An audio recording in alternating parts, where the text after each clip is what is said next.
Assalamu alaikum friends. In this video we will discuss textual questions of geography class 8th chapter number 6th human resources. Before starting the video I request all of you please subscribe the channel for more videos. So let us start. The first question is why are people considered a resource? इंसानों को resource क्यों कहा जाता है? People are considered a resource of a nation. इंसानों को एक nation का रिसोर्स कहा जाता है. Nature's bounty are exploited by the people only. जो कुदरत की ये खूबसूरती है वो खाली इंसान ही बिगाड़ सकते हैं. So healthy educated and motivated people developed resource as per their demand. जो ये हेल्दी और मोटिवेटेड और एजुकेटेड लोग होते हैं वो रिसोर्स को डेवलप करते हैं एज पर देयर जो उनकी नीड हो, जो उनकी डिमांड हो. इसीलिए इंसानों को एक रिसोर्स कहा जाता है. Next question is what are the causes for the uneven distribution of population in the world.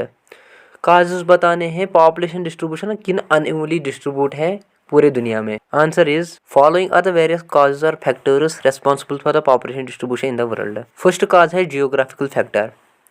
Favourable topography, availability of minerals and fresh resources, favourable climate and soil fertility are some of the main reasons affecting population distribution. जहाँ पर topography वो बहुत अच्छी हो और minerals बहुत अच्छे हो और फ्रेश वाटर मिलता हो और क्लाइमेट भी अच्छा हो और सॉइल फर्टिलिटी भी अच्छी हो तो वहाँ पर बहुत ज़्यादा पॉपुलेशन होगी. सेकंड फैक्टर है soil and cultural factor. Areas of better housing education है मोर पॉपुलेशन. जहाँ पर बेटर हाउसिंग होगी मतलब अच्छा खाना पीना होगा, अच्छे नेबर्स रहेंगे और अच्छी एजुकेशन होगी तो वहाँ पर मोर पॉपुलेशन होगी. Places of religious and the cultural significance. जहाँ पर मोर रिलीजियस बेहतरीन होगा मतलब सेक्युलर होगा और कल्चरल भी अच्छा होगा तो वहाँ पर ज़्यादा पीपल अट्रैक्ट होंगे. Example Varanasi and the Jerusalem. Next question is the world's population have grown very rapidly why. ये जो दुनिया की पॉपुलेशन है ये ग्रो बहुत जल्दी हुई है, ये क्यों? The world population grow rapidly because of the following factor. Rapid increase in natural growth rate. जो नेचुरल ग्रोथ है उनमें उसमें रैपिड ग्रोथ हुआ है मतलब ग्रोथ नेचुरल ग्रोथ रेट हम कहते हैं number of births and deaths. Eradication of many deadly dangerous disease. मतलब जैसे बहुत सारे डिजीज आए हैं तो उनमें कमी आई है तो उससे पॉपुलेशन पे इफेक्ट पड़ा है. थर्ड है migration of the people from developing countries to developing nations. मतलब जो माइग्रेशन किया है लोगों ने from developing countries to developing countries में तो उससे जो पॉपुलेशन है दुनिया की वो रैपिडली ग्रो हुई है. Next question is discuss role of any two factors influencing population change. दो फैक्टर्स बताने हैं जिससे पॉपुलेशन को असर पड़ा है, पॉपुलेशन चेंज पर असर पड़ा है. First is the difference between the birth rate and the death rate which is called the natural birth rate is the main cause of the population change. मतलब जो बर्थ रेट और death rate हुई है जो इनमें difference आया है तो उससे बहुत ही बड़ा इफेक्ट पड़ा है पॉपुलेशन चेंज पे. Second is migration. Migration is also one of the main factor that bring population change.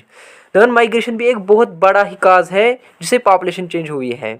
Migration किसे कहते हैं? Migration is a movement of people in and out of an area और country. Next question is what is meant by population composition. Population composition का क्या माने हैं? The structure of population which various aspects like age, sex, literacy, occupation, health facilities, economic conditions etcetera is called population composition. It means जो ये population composition है इसमें structure आता है पॉपुलेशन का जिसमें बहुत सारे एस्पेक्ट्स आते हैं जैसे कि age, sex, literacy, occupation, health. इसी को हम पॉपुलेशन कंपोजिशन कहते हैं. Now the last question is what are population pyramids. How do they help in understanding about the population of a country. Population pyramid किसे कहते हैं और ये कैसे हेल्प करते हैं किसी पॉपुलेशन को अंडरस्टैंड करने में, जानने में. The graphical representation that is used for studying the population composition of a country is called the population pyramids. ये ग्राफिकल रिप्रेजेंटेशन करती हैं जिसको हम यूज करते हैं पॉपुलेशन कंपोजिशन को स्टडी करने में, उसको हम कहते हैं पॉपुलेशन पिरामिड्स. पॉपुलेशन पिरामिड्स बताते हैं tells us the number of a dependent and the number of economically active individuals as present in the population. ये हमें बताते हैं कौन लोग जो डिपेंडेंट हैं और इकोनॉमिकली एक्टिव हैं इन द प्रेजेंट पॉपुलेशन में. The next section is take the correct answer. Which does the term population distribution refers to? The इन options में से population distribution किसको कहते हैं? फर्स्ट ऑप्शन है how population in a specific area changes over time, ये तो हो नहीं सकता. The number of people who die in relation to a number of people born in a specific area, ये भी गलत है. सो करेक्ट आंसर है C, the way in which people are spread across the world. People जो फैले हुए हैं पूरी दुनिया में, और इसी को हम पॉपुलेशन डिस्ट्रीब्यूशन कहते हैं. Second is what are the 3 main factors that cause population change. इनमें से कौन से 3 फैक्टर है जिससे पॉपुलेशन चेंज होती है? First birth death marriage, second birth death migration, third birth death and life expectancy. The correct answer is birth death and migration. Third is in 1919 the world population reached. पर इन 1919 में population की, दुनिया की population कहाँ पहुंची थी?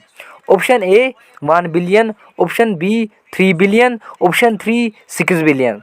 और answer क्या है? 6 बिलियन. फोर्थ है what is population pyramid. Population pyramid किसे कहते हैं? ऑप्शंस है a geographical representation of age, sex and composition of a population. Second is when the population density of an area is so high that people live in tall buildings. Pattern of population distribution in large urban area. So answer है a geographical representation of age, sex, composition of a population. Option A. Now the last section is complete the sentence below using some of the following words. पर इस sentence को complete करना है जो नीचे दिया है इन words का use करके. When people are attracted to an area, it becomes dash populated.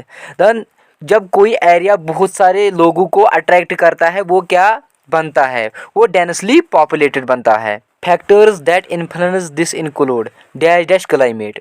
वो कौन सा फैक्टर है जो इसको इन्फ्लुएंस करता है, जिससे उस पर असर पड़ता है? वो फेवरेबल क्लाइमेट है.